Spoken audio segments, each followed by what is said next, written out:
Welcome to The Explainer. Today, we're going to talk about something huge, the end of search as we know it. Yeah, I'm serious. That little search box we all rely on, it's on its way out. And if you're not ready for what's next, your content might just disappear along with it. Let's dive in. And look, that might sound a little dramatic, right? But this isn't some far-off prediction. It's happening right now as we speak. You know the internet we've all been using for decades? The one where you type in a question and get a bunch of links? That entire model is being completely upended. And we've got the numbers to prove it. Check this out, 83%. Right now, for searches that get one of those new AI overviews, there's an 83% zero-click rate. Let that sink in. That means the vast majority of the time, people get their answer directly from the AI and they never click through to a single website. Your content could be the source of that answer, but you get absolutely none of the traffic. So this ushers in a totally new reality for all of us. Getting discovered isn't about matching keywords anymore. Not at all. It's about an AI figuring out what a user is trying to do. The question is shifted from what did they type to what is their goal. The rulebook has been completely rewritten. Okay, so what does this actually look like in practice? Well, on the left, that's the world we know. A person types something in, gets a list of links, and clicks one. Simple, right? But the new model, over on the right, that's a whole different universe. The AI doesn't wait for a query. It infers the user's task. It then goes out, grabs bits and pieces of info from all over, and just gives the user the complete answer. No search results page, no clicks, and maybe no visit to your site. And this is probably the single most important thing you need to grasp. Your main audience, it's not a person anymore, it's an AI agent. And that agent isn't there to appreciate your beautiful prose. It's a machine, and it's just scanning your content for data points it can rip out and reassemble somewhere else.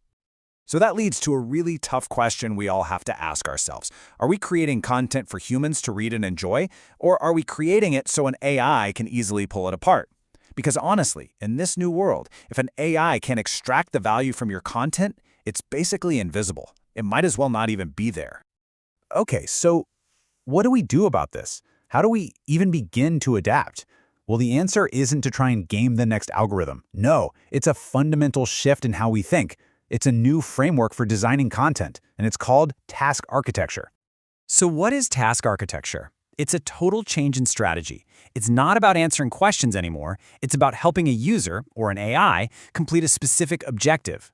The whole goal is to structure your content so clearly, so logically, that an AI can look at it and go, yep, I can use this, without any doubt. And this whole framework is built on 4 core types of content. Think of them as building blocks. Each one is designed for a very specific moment in a user's decision-making process. We've got planners, selectors, verifiers, and fix-it guides. All right, let's get into the playbook. We're going to break down each of these 4 types and see exactly how they work. First up, we have planners. This is for when the AI figures out that the user's real goal is something like, okay, how do I actually do this? Or what are the steps? Planners are all about giving a clear, sequential roadmap to get from A to Z. Now, this right here is a perfect example of what makes a planner great. It's not just a simple checklist. Look at the details. It tells you the inputs for each step, the expected outputs, where you have to make a decision. It even points out what might go wrong. This is what task-complete content looks like. An AI can grab this and use it. No guesswork required. Okay, next up are selectors. You use these when the user is at a fork in the road. The AI has inferred they're trying to figure out something like, should I go with option A or option B? A good selector just cuts through all the noise and makes that choice super clear. And boom, here's a perfect example. Notice it's not some long, winding article. It's a simple, structured table. It lays out the options with really clear, measurable criteria. For an AI, this is gold. It turns a complex human decision into something that's practically programmable. Third on our list, verifiers. This is all about building confidence. It's for the person who's thinking, okay, this seems right, but is it safe? Is it correct? How do I defend this choice to my team? A verifier's job is to provide the proof and take the risk out of the decision. And again, look at this example. It's not making vague claims like, this is the best. No, it gives you benchmarks from actual sources. It's upfront about its assumptions. It even tells you what might break if you do this. That kind of transparency is how you build trust, not just with a person, but with an AI agent too. And last but not least, we have fix-it guides. This is for that moment of panic. The user has hit a roadblock, something's broken, and their implied task is just, help, how do I fix this right now? This content has to be all about speed to resolution. The best fix-it guides are basically diagnostic tools. Think of it like a troubleshooter for your car. You start with a symptom, I'm hearing a weird noise, and it walks you down a clear path to the cause and the solution. Speed and clarity, that's the whole game. So, there you have it, the 4 types: planners, selectors, verifiers, and fix-it guides. But just knowing what they are, well, that's only the first step. The real work, the real challenge, is to actually redesign your entire content process around this new way of thinking. And yeah, it's a disciplined process. You can't just wing it. You've got to start by auditing what you already have. Then for each piece of content, you declare what its one job is, its task type. You stop trying to make one article do 5 different things. After that, you build out the logic. You get really specific with numbers and thresholds, and you're even honest about the failure nodes. And here's exactly why those last points are so crucial. An AI agent can't do anything with vague advice like improve your results. It needs hard numbers. It needs measurable thresholds to filter its options. If you don't provide those, your content is basically invisible to these new systems.